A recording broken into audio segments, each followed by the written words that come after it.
कालू कौवा जंगल में अब कालू बदमाश के नाम से मशहूर हो गया था। कालू कौवे के पास कोई नौकरी नहीं थी क्योंकि वे बहुत ज़्यादा ही आलसी था। कालू कौवे को जब भी पैसों या भोजन की ज़रूरत होती तो वे पक्षियों को लूटकर उन्हें काफ़ी परेशान करता था। क्या हो गया तोते, तुम इतने सारा परेशान क्यों हो? मुझे बताओ क्या बात है। मीनू चिड़िया, मैंने पूरा महीना उल्लू सेठ के पास बहुत मेहनत से काम किया। आज उन्होंने मुझे पगार दी और मैं पगार लेकर अपने घर पर जा ही रहा था कि अचानक कालू बदमाश आ गया और उसने मेरी सारी पगार मुझसे छीन ली। मैं अगर कालू बदमाश को अपने पैसे ना देता तो भी कालू बदमाश मुझे अपने चाकू से मार देता। ओहो तोते, ये तो बहुत बुरा हुआ तुम्हारे साथ, सुनकर बहुत बुरा लगा। कालू कौवे ने तो हम पक्षियों का जीना ही मुश्किल कर दिया है। परंतु तोते, तुम परेशान मत हो, मैं तुम्हारी अच्छी दोस्त हूँ, इसीलिए ये लो कुछ पैसे रख लो। तुम्हारा बहुत बहुत शुक्रिया, तुम मेरी सबसे अच्छी दोस्त हो।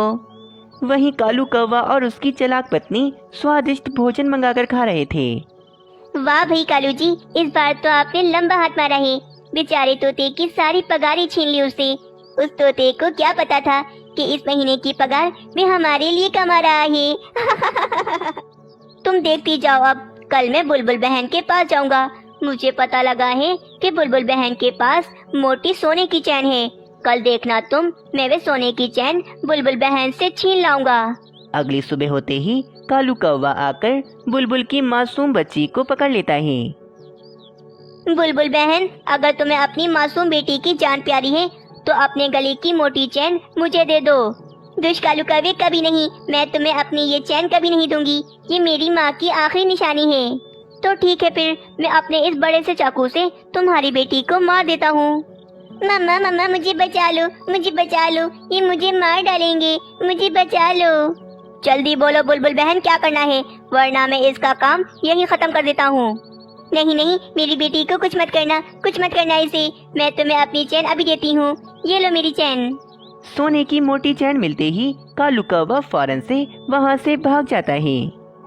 सत्यानाश हो इस कालू बदमाश का, जो इसने मेरी माँ की आखिरी निशानी ही मुझसे ले ली। बस इस तरह कालू कौवे ने जंगल में अपना खौफ फैलाया हुआ था और सारे ही पक्षी कालू कौवे से अब बहुत ज्यादा डरने भी लगे थे। एक दिन जंगल में एक काला बादल मीनू चिड़िया के पास आता है। मीनू चिड़िया, कल हम सारे बादल तुम्हारे इस जंगल में बारिशें करेंगे आकर, इसीलिए तुम सब पक्षी जल्दी जल्दी अपनी सारी तैयारियां कर लो। अच्छा ठीक है, तुम्हारा बहुत शुक्रिया बादल भाई ये संदेश देने के लिए। ठीक है मीनू चिड़िया, मैं चलता हूँ अब। तुम ये खबर जंगल के सब पक्षियों को बता दो। बारिश का संदेश सुनते ही सभी पक्षी अपने घरों को मजबूत करने लगते हैं। कालू जी, बारिश का सुनकर भी आप यहाँ पर इतने आराम से क्यों बैठे हैं? हमारा तो कोई घर नहीं, अब हम बारिश में कहाँ भटकते फिरेंगे? तुम परेशान ना हो रानी, मैं कालू बदमाश हूँ, मैं घर का बंदोबस्त कर ही लूँगा, बस तुम देखती जाओ। अब मीनू चिड़िया ने भी मेहनत करके अपने घर को मजबूत कर लिया था। अब उसे बारिश की कोई चिंता नहीं थी। चलो भाई, मेरा घर तो हो गया मजबूत, अब बारिश के दिनों में मुझे किसी तरह की कोई परेशानी नहीं। अगले ही दिन जंगल में जोरदार बारिशें होना शुरू हो जाती हैं। कालू जी, इस बारिश का पानी कितना ठंडा है।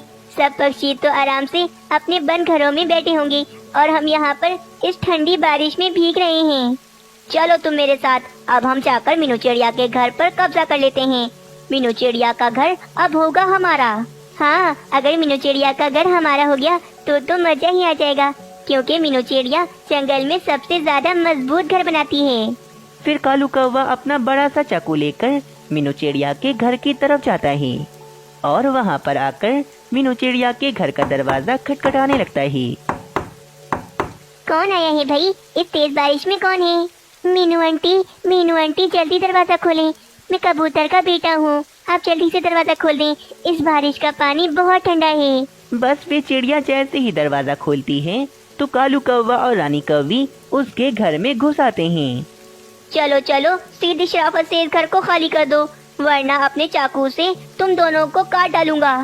दुष्ट कालू अंकल, मेरी मम्मा को कुछ मत करना, वरना मैं तुम्हें छोड़ूंगा नहीं। कालू कौवे, तुम्हें शर्म आनी चाहिए, तुम अपने ही जंगल के पक्षियों को लूट रहे हो। हा, ये शर्म क्या होती है मीनू चिड़िया? चलो चलो अब जल्दी से घर खाली करो, वरना तुम दोनों को नहीं छोड़ूंगा मैं। हाँ हाँ चली जाती हूँ मैं। कालू कौवे, तुम्हें इसकी सजा देखना जरूर मिलेगी। वे बदमाश कालू कौवा मीनू चिड़िया और मानो चिड़े को उन्हीं के घर से बाहर निकाल देता है और वे चिड़िया और उसका मासूम बच्चा तेज बारिश में भीगने लगते हैं। मम्मा, कालू अंकल ने हमसे हमारा घर छीन लिया। मुझे तो इस बारिश से बहुत डर लग रहा है।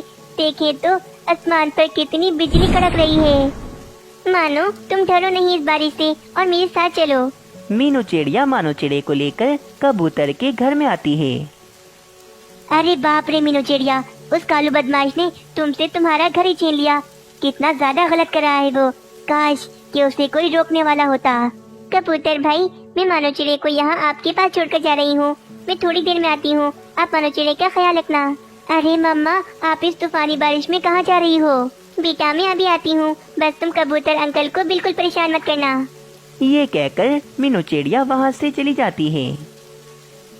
अरे क्या बात है मीनू चिड़िया, तुम इतनी ज्यादा परेशान क्यों हो और यहाँ इतनी तेज बारिश में मेरे पास क्यों आई हो? मीनू चिड़िया उस बादल को कालू कौवे की बदमाशी के बारे में बताती है। बादल भाई, आप मेरे साथ चलें। आज तो उस कालू कौवे को सबक सिखा कर ही रहेंगे। आज उसकी मैं सारी बदमाशी निकाल दूंगी। बादल मीनू चिड़िया का अच्छा दोस्त था, इसीलिए वे मीनू चिड़िया के कहने पर मीनू चिड़िया के साथ चला जाता है। मीनू चिड़िया, तुम मुझे यहाँ तो ले आई हो, पर अब मुझे क्या करना है? बादल भाई, आप अपनी जोरदार बिजली इस घर पर गिरा दें, क्योंकि वे बदमाश कालू कौवा इस घर के अंदर ही बैठा है। अब जल्दी करें और अपनी बिजली इस घर पर गिरा दें। ठीक है मीनू चिड़िया, मैं अपनी बिजली अभी गिराता हूँ। वे बादल पूरा जोर लगाकर अपनी बिजली उस घर पर गिराता है। बिजली के जोरदार धमाके से वे घर तो पूरी तरह से टूट जाता है और वे कालू कौवा और रानी कौवी भी बुरी तरह से मर जाते हैं। इस तरह उस बदमाश कालू कौवे की सारी बदमाशी निकल जाती है और कालू कौवा अपने अंजाम को पहुंच जाता है। जंगल में कुछ महीनों से बारिशें नहीं हुई थीं, जिस कारण जंगल में अब भोजन की थोड़ी कमी हो गई थी। जंगल के पक्षी थोड़े परेशान थे। पक्षियों, अब हम क्या करें? हमारे जंगल में तो भोजन की बहुत ज्यादा कमी हो गई है। भोजन ढूंढना तो बहुत ज्यादा मुश्किल हो गया है हमारे जंगल में। हाँ मीनू चिड़िया, समझ में नहीं आता कि आखिर हमारे जंगल में बारिशें कब होंगी। मीनू चिड़िया, तुम तो ऐसे कह रही हो कि जैसे पूरी तरह से भोजन खत्म हो गया हो हमारे जंगल में। हमारे जंगल में अभी भी बहुत भोजन है, बस हमें थोड़ी मेहनत से ढूंढना होगा भोजन। हाँ बुलबुल बहन, तुम ठीक कह रही हो, परंतु जो भोजन हमें थोड़ी देर में मिल जाता था, अब उसी भोजन को ढूंढने के लिए हमें सारा दिन लगाना पड़ता है। अरे अरे पक्षियों, हम यहाँ अगर बैठे बातें करते रहे तो हमारे बच्चे भूख से मर जाएंगे। चलो चलो सब भोजन ढूंढने चलते हैं। फिर सारे पक्षी भोजन की तलाश में निकल जाते हैं। कोई पक्षी कहीं भोजन ढूंढ रहा था तो कोई कहीं। मीनू चिड़िया तो भोजन ढूंढते ढूंढते काफी ज्यादा दूर आ गई होती है जंगल से। भोजन ढूंढते ढूंढते जंगल से कितनी ज्यादा दूर आ गई हूँ मैं, परंतु अभी तक एक दाना भोजन नहीं मिला। मैं क्या करूँ? मानो चिड़ा घर में भूखा बैठा होगा। अब मैं क्या करूँगी? तभी ही मीनू चिड़िया को सामने एक बड़ी सी गुफा दिखती है। मीनू चिड़िया उस गुफा को देखकर कहती है, सब जगह तो मैंने भोजन ढूंढ लिया है, परंतु ये गुफा रह गई है। चलो इस गुफा के अंदर जाकर भी देख लेती हूँ, क्या पता इसमें भोजन मिल जाए मुझे। ये कहकर मीनू चिड़िया फौरन उस गुफा के अंदर जाती है। जब मीनू चिड़िया उस गुफा के अंदर आती है तो वे तो देखकर हैरान हो जाती है। उस गुफा के अंदर तो काफी बड़े बड़े तरबूज होते हैं। वे तरबूज तो काफी ज्यादा और काफी बड़े बड़े थे। मीनू चिड़िया तो ये देखकर काफी ज्यादा खुश हो जाती है। अरे वाह, इतने सारे तरबूज और वो भी इतने बड़े बड़े। चलो चलो जाकर जल्दी से ये खबर मैं सब पक्षियों को देती हूँ। सब पक्षी बहुत ज्यादा खुश हो जाएंगे। थोड़ी ही देर के बाद मीनू चिड़िया जंगल के सब पक्षियों को लेकर उस गुफा में आती है। इतने सारे तरबूजों को देखकर कालू कौवा तो लालच में आ जाता है और वे कहता है, पक्षियों पक्षियों, कोई भी इन तरबूजों को हाथ नहीं लगाएगा, क्योंकि इन तरबूजों पर सिर्फ मेरा हक है। क्योंकि ये तरबूज किसी और के नहीं बल्कि मेरे मामा जी के हैं। मेरे मामा जी दूसरे जंगल किसी काम से गए हुए हैं। उन्होंने अपने खेत से सारे तरबूज तोड़कर यहाँ गुफा में लाकर छुपा दिए थे, ताकि कोई पक्षी उनके तरबूज चोरी न कर सके। इसीलिए पक्षियों, कोई भी मेरे मामा जी के तरबूजों को हाथ नहीं लगाएगा। इन तरबूजों को सिर्फ मैं और रानी कौवी ही खा सकते हैं। कालू कौवे, थोड़े बहुत तरबूज ही हम पक्षियों को दे दो, ताकि हम पक्षी ये तरबूज खाकर ही पेट भर लें अपना। नहीं नहीं, एक दाना भी नहीं दूंगा किसी पक्षी को मैं। चलो चलो, सब पक्षी यहाँ से भाग जाओ। फिर सारे पक्षी उदास होकर वहाँ से चले जाते हैं। कालू जी, जहाँ तक कि मुझे याद है, आपके मामा जी तो बहुत गरीब हैं, तो फिर इतने सारे तरबूज आपके मामा जी के पास कहाँ से आए? अरे रानी, तुम भी बेवकूफ की बेवकूफ ही रहना। अरे भाई, मैंने पक्षियों से झूठ बोला है। अगर मैं पक्षियों से झूठ ना बोलता तो सब पक्षी ये सारे तरबूज आपस में बांट लेते और हमारे हिस्से में सिर्फ थोड़े से ही तरबूज आते। परंतु अब ये सारे तरबूज हमारे हो गए हैं। अब तुम देखना, मैं ये सारे तरबूज उल्लू सेठ को बेचकर काफी ज्यादा मुनाफा कमाऊंगा। तो फिर ठीक है कालू जी, आप जल्दी से उल्लू सेठ के पास जाएं और इन तरबूजों का सौदा करके आएं। फिर कालू कौवा फौरन से उल्लू सेठ के पास चला जाता है। उल्लू सेठ, वे तरबूज बहुत बड़े बड़े हैं, बस आप जल्दी से मुझसे वे सारे तरबूज खरीद लें। वो तो ठीक है कालू कौवे, परंतु तुम्हारे पास इतने सारे तरबूज आए कहाँ से? अरे भाई उल्लू सेठ, उससे आपको क्या करना है? आप बस मुझसे मेरे तरबूज खरीद लें। ठीक है कालू कौवे, मैं तुमसे तुम्हारे सारे तरबूज खरीद लूँगा। फिर उल्लू सेठ कालू कौवे को काफी सारे पैसे दे देते हैं और वे सारे तरबूज खरीद लेते हैं। कालू कौवे, वे सारे तरबूज मैं आज शाम तक आकर उस गुफा से ले जाऊंगा। हाँ उल्लू सेठ, वे सारे तरबूज अब से आपके ही हैं। आपकी जब मर्जी हो आप वहाँ से आकर ले जाना। ये कहकर कालू कौवा खुशी खुशी अपने पैसे लेकर वहाँ से चला जाता है। देखो रानी, मैंने वे सारे तरबूज बेच दिए और मेरे पास कितने सारे पैसे आ गए। अब बस मैं इन पैसों से अपना एक बड़ा सा घर खरीद लूँगा। कालू जी, अब हमें जंगल के पक्षियों की तरह भूखा नहीं सोना पड़ेगा, क्योंकि अब तो हमारे पास बहुत सारे पैसे हैं। बस फिर अगले दिन ही कालू कौवा अपना एक बड़ा सा घर खरीद लेता है। जंगल के सब पक्षी तो ये सब कुछ देखकर काफी ज्यादा हैरान थे। पक्षियों, एक तरफ हमारे पास खाने के लिए भोजन नहीं है और यहाँ कालू कौवे को तो देखो, कालू कौवा कितना ज्यादा अमीर हो गया है। उसने तो अपना इतना बड़ा सा घर भी खरीद लिया है। समझ में नहीं आता कि कालू कौवे के पास आखिर इतने सारे पैसे कहाँ से आ गए। मीनू चिड़िया, मुझे तो लगता है कि कालू कौवे ने अपने मामा जी को चूना लगाया है। उसने अपने मामा जी के सारे तरबूज बेचकर सारे पैसे खुद ही रख लिए होंगे। मुझे भी कुछ ऐसा ही लग रहा है जग्गू पक्षी, लेकिन हमें इससे क्या है? हमें तो अपने बारे में सोचना है।